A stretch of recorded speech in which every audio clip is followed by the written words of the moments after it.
ជំរាបសួរចារីករាយដែលបានចូលមើល Channel Master ហ្វិនស៊ុយវាដឹងអំពីជំរឿចិត្តថ្ងៃនេះមកទូទាយឲ្យអ្នកស្រីឆ្លូវស្វាមីឆ្នាំឆ្លូវឆ្នាំលេខឆ្នាំឆ្លូវមានឆ្នាំចាឆ្នាំលេខឆ្នាំឆ្លូវមានឆ្នាំជូតមួយសាច់រកានោះបញ្ហាមានឆ្នាំម៉ម៉ែម៉មីកំសែគុំមនុស្សកាត់ឆ្នាំម៉ម៉ែកាត់ឆ្នាំម៉មីមនុស្សកាត់នៅក្នុងខែ7ជាមួយនឹងខែ6សំណួរសួរថាមើលរាសី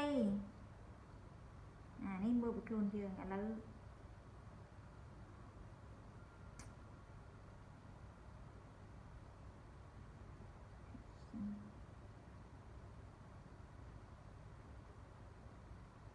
ជួយនេះមើលពីរោងខ្ញុំជួយអីខ្ញុំជួយអានោះមើលពី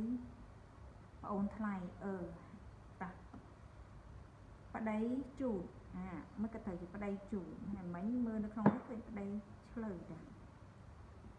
ប្តីជូតឆ្នាំនាំលេខឆ្នាំជូតមានឆ្នាំឆ្លើយវោករងនាំបញ្ហាឲ្យមានឆ្នាំម៉មីម៉ែកំសាគុំមនុស្សកាត់ឆ្នាំម៉មីកាត់ឆ្នាំម៉ែមនុស្សកាត់ខែ6ខែ7សំណួរសួរថាមើលរាសីប្តីប្រពន្ធចាប់ពីពេលនេះទៅអនាគតយ៉ាងម៉េចដែរមើលពីការតំណតំណងមួយគ្នាមែន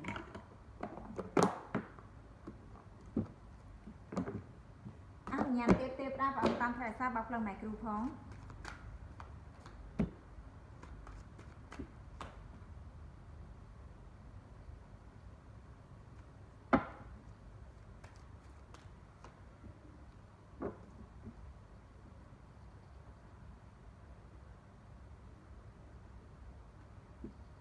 ឆ្នាំ2026នេះនាំគ្នាគិតរឿងលុយកាក់ការងារការតំណតំណងតិចទៅព្រោះឆ្នាំនេះឆ្នាំពេលវេលាដែលយើងត្រូវចាប់ផ្ដើមគេហៅថាបើករសើបហ្នឹងហើយនៅក្នុងឆ្នាំ2027លុយកាក់ឯងស្ទះ2028យកចេញបោកគេ2028យកចេញបោកគេប្រាប់ឲ្យទៅទៀតណាពួកឯងមានការបោកប្រឆោតណា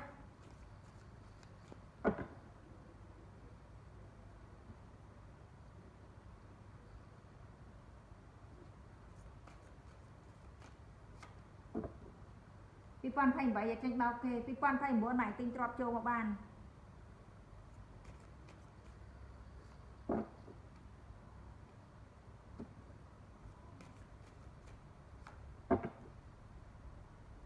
2030ល្អ2031មានលេខមានជ័យលុយកាក់ចូលទៀតហើយចា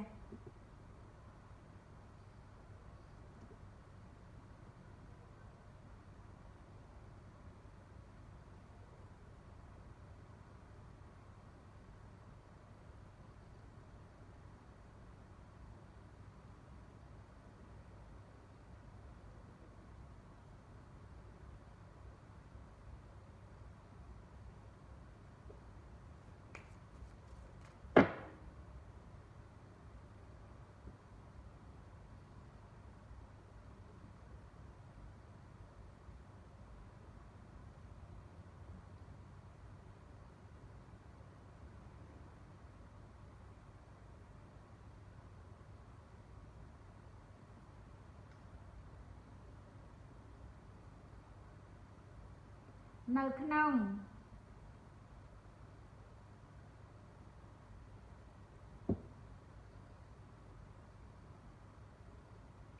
ឆ្នាំ2030ល្អ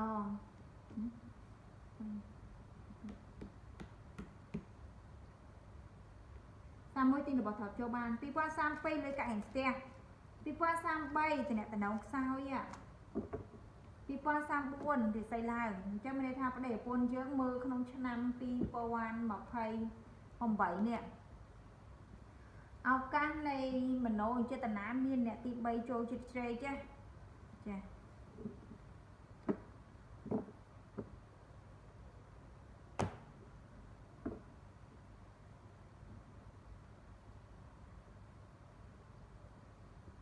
ន្តទៀតសំណួរ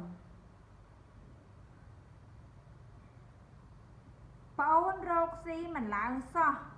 មានអារម្មណ៍ថាបាក់ទៅ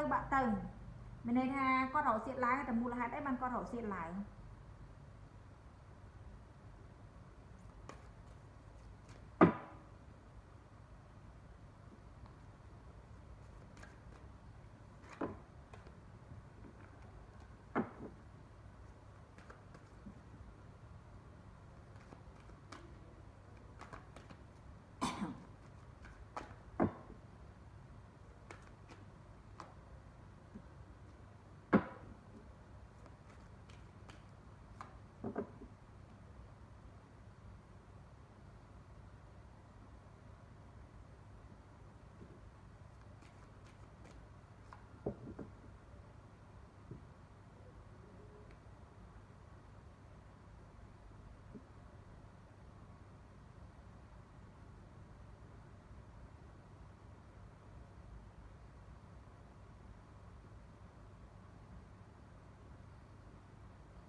អត់ចម្លែកទេមិនមែនថាគាត់ទៅស្ទះអីទេដោយសារគាត់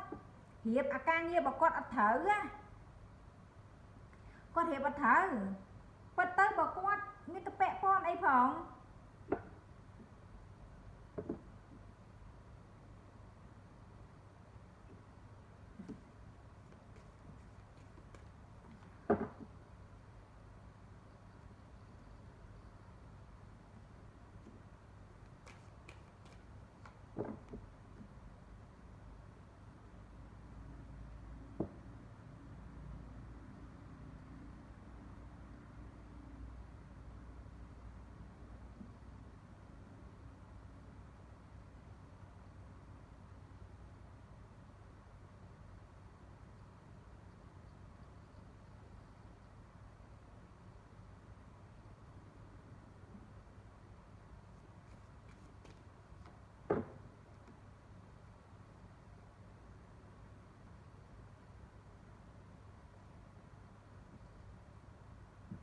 ឲ្យតែគាត់រៀបការងាររបស់គាត់ច្បាស់លាស់អត់មានតាក់ទងvớiរាសីគាត់ទេ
គាត់រៀបចំត្រូវទៅលេងអីហ្នឹង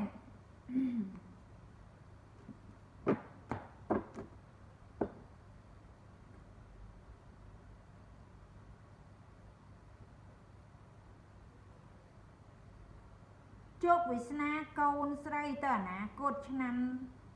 នេះកូនស្រីដូចរៀងយ៉ាប់មិនដឹងថាចង់មើលបញ្ចុកវាសនាកូននឹងទៅអនាគតខ្ញុំមិនដឹងថាកូនឆ្នាំអីទេប៉ុន្តែត្រូវចាំថាក្មេងធម្មតារិស័យក្មេងវានៅល្អជាងរិស័យយើងឯងរិស័យរបស់មនុស្សចាស់ហើយដែលមានបញ្ហាក្មេងចាប់ពីអាយុ18ឆ្នាំចុះក្រោមគឺរិស័យគេខ្ពស់ឧទាហរណ៍ថាបើមានរឿងហេតុណាមួយកើតឡើងគឺដល់វ័យរបស់គាត់ត្រូវគេថាមកចម្លងជាតិទេអ្នកខ្លះគាត់មកអញ្ចឹងគឺគាត់មកចម្លងជាតិរបស់គាត់ឧទាហរណ៍ថាគាត់ត្រូវកើតជាមនុស្សមួយជាតិពីរជាតិអញ្ចឹងគាត់ត្រូវជាទេពតាឡើងវិញឬក៏ជាអានោះមិនមានជំនឿទេណាជាពពួកអ្នកថែអាសាឧទាហរណ៍ថាជានាគជាអីវិញណាអាហ្នឹងគឺមានន័យថាដល់ពេលដល់វេលារបស់គាត់ត្រូវមកចម្លងជាតិរបស់គាត់មកឧទាហរណ៍ថាឥឡូវមួយថ្ងៃនៅឋានប្រជុំនេះអញ្ចឹងទៅគឺស្មើ500ឆ្នាំនៅឋានមនុស្សអញ្ចឹងពេលខ្លះគាត់មកកើតនៅនឹងតបគ្រប់ជាតិរបស់គាត់ទាំងអស់ទៅគាត់បានត្រឡប់ទៅវិញណាអាហ្នឹងក៏មានដែរពួកក្មេងចាប់ពីអាយុ18ឆ្នាំចុះទៅគឺអត់មានបាបទេមិនត្រឹមតែបច្ចុប្បន្ននេះយើងនិយាយថាក្មេងអាយុ18ឆ្នាំទៅបើមានទោសក្រោម18ឆ្នាំបើមានទោសប៉ុន្តែនៅក្នុងធម៌វិន័យក៏ដូចគ្នាដែរយ៉ាគ្រាន់តែបើសិនជាកូននោះឧទាហរណ៍ថាលើកឧទាហរណ៍ថាក្មេងអាយុក្រោម18ឆ្នាំគាត់ទៅសម្លាប់មនុស្សព្រោះយើងឃើញនៅក្នុងប្រព័ន្ធ social media មិនថាតែប្រទេសកម្ពុជាយើងទេប្រទេសផ្សេងក៏គាត់នៅតែមានដែរអាការសម្លាប់អីចឹងណាតែក្មេងអាចសម្លាប់មនុស្សច្រើនបានអីចឹងក៏នៅតែមានដែរប៉ុន្តែដល់ឡែកអាចនិយាយថាសួរថានៅពេលនោះតើគាត់មានទោសឯនៅឋានដែលយើងមើលមិនឃើញណាឋាននរកឋានអីចឹងបើគាត់មានចេតនាដល់សម្លាប់អាហ្នឹងមិនមែនជាក្មេងទេអាហ្នឹងមិនមែនក្មេងទេវាទៅជាទោសដូចមនុស្សធំចឹងព្រោះចេតនាគាត់ឧទាហរណ៍បើគាត់ស្លាប់ម្នាក់ឧទាហរណ៍គាត់ដើរទៅគាត់ឃើញអ្នកស្លាប់ឬក៏ជិះឃើញអ្នកចិត្តស្លាប់គាត់អត់ចង់ជួយដោយសារអីគាត់នៅក្មេងគាត់អាចគិតដឹងថាអាហ្នឹងគេរងងាប់ហើយត្រូវទៅជួយគេឲ្យគេរស់ចឹងណាគឺការគិតរបស់គាត់វាមិនខុសហើយក៏ដើរហួសទៅប្រហែលហ្មង2ម៉ោងអ្នកនឹងដាច់ខ្យល់ស្លាប់ចឹងទៅប៉ុន្តែអចេតនាមួយទៀតអាយុគាត់ក្រោម18ឆ្នាំប៉ុន្តែគាត់មានម្ដងថាហៅម្នាក់ហ្នឹងមកដាក់ថ្នាំប្រពលបង្ងាប់អាហ្នឹងត្រូវតែមានតោព្រោះដោយសារអីគឺចេតនាមិនមែនថាអាយុប៉ុណ្ណឹងអត់មានបាបទេណាមានបាបព្រោះដោយសារតែចេតនានៃការសម្លាប់គាត់ត្រូវតែមានបាបអញ្ចឹងយើងមើលបញ្ចុះវាសនារបស់កូននេះចិត្តឆេវឆាវគិតអីធ្វើនឹងភ្លាមកូននេះអត់ទៅចេះឆេងឆុងច្រើនទេញ៉ាកូននេះហ៊ានគិតហ៊ានធ្វើហ្មងណា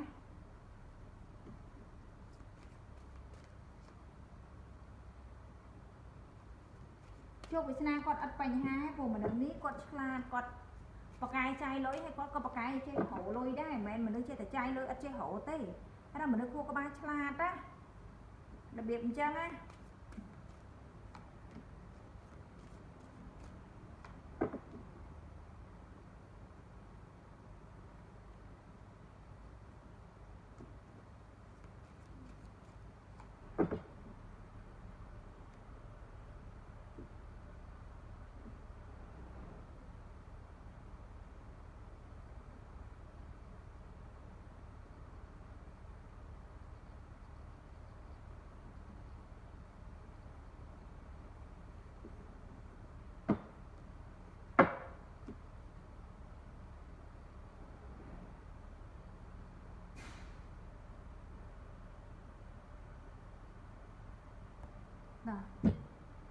វាសនារបស់គាត់ល្អតើណាគាត់ព្រមមើលមួយញ៉ៃដល់ឡែកគឺមនុស្សគាត់គេថាខ្លួនក្មេងចរិតចាស់ណាគាត់គិតវែងឆ្ងាយពេករហូតដល់ពេលខ្លះគាត់ទ្រទ្រង់ជាមួយនឹងការគិតរបស់គាត់អត់បានយើងជាម្ដាយជាពុកហ្នឹងត្រូវណែនាំគាត់ថាឥឡូវវ័យគាត់ប៉ុណ្ណឹងគាត់គិតត្រឹមតែអ្វីដែលគាត់មានទៅព្រោះផ្សេងដែរឪពុកអ្នកជួយគិតហើយលើកទៅថាឥឡូវគាត់គិតមកដល់អនាគតគាត់ត្រូវធ្វើអីchứខ្លាចតែអត់នេះទៅគាត់ធ្វើអត់បានទេបានទេគាត់កាត់អាក្តីបារម្ភនេះទៅជំងឺមួយជំងឺគិតហួសពីសមត្ថភាពឬហួសពីអាយុរបស់គាត់ណា ចឹងពេលខ្លះយើងខ្លួនឯងយើងជាម្ដាយជាពុកត្រូវណែនាំគាត់ថាបច្ចុប្បន្ននេះយើងមានឪពុកម្ដាយយើងអ្នករ៉ាប់រងយើងអ្នកបញ្យល់ប្រាប់គាត់ថាគ្រប់យ៉ាងទាំងអស់យើងអ្នកធ្វើតែអីចឹងទៅហើយគាត់ទូនីតិរបស់គាត់គ្រាន់តែរៀនហើយសម្រាប់ឲ្យមានសុខភាពល្អទៅបានហើយសម្រាប់ខ្លួនឯងយើងអាចនិយាយថារឿងលុយគឺមកតិចតរហូតប៉ុន្តែអ្វីដែលយើងប៉ងនោះវាធំធំឧទាហរណ៍ថាយើងចង់បានអីចឹងយើងប្រាថ្នាយកធំណាឧទាហរណ៍តែចង់បានផ្ទះចឹងផ្ទះល្បីអ្នកកើតទេតោះតែវេលាមិននៅកើតចឹងណាវាមានហេតុនិងផលរបស់វាអញ្ចឹងវាមានអញ្ចឹង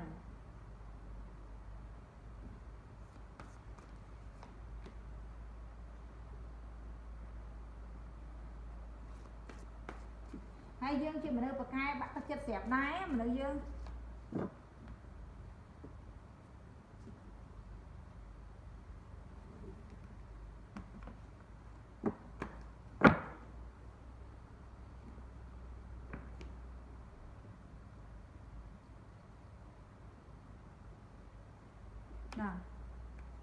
ជូនពរឲ្យអ្នកស្រីឆ្លើយជោគជ័យរឿងការងារប្រកាសស្នេហាពេញចិត្តគ្លីបនេះសំចុច like subscribe ក្រៀង comment ស្រកាទៀតតវីដេអូថ្មីនឹងឲ្យកម្លាំងចិត្តម៉ែគ្រូធ្វើវីដេអូថ្មីបន្តទៀតណាអរគុណច្រើនជម្រាបលាចា